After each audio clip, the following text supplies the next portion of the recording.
Actually, kung may competition man, Tanong ka. at kung sino mauuna sa set. Talaga, kasi kung wala yun, wala. Talagang kampante na kami sa set isa. Actually, kasi iba-iba ang pinanggagalingan namin.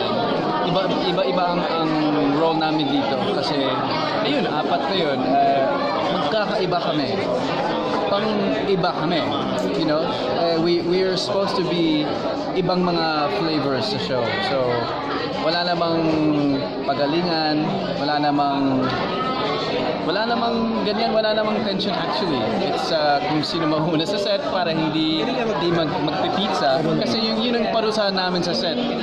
Pag may malalate, yung pinaka-late, magpipizza sa lahat. Ang dami namin. Sobrang dami namin. Mabigat naman yan sa bulsa. Hindi naman pwedeng kung ano-anong bastang pizza yan. So, ayun. So ano bang mga hinahanap mo sa mga susunod mo dapat na boyfriend? Ano ba dapat?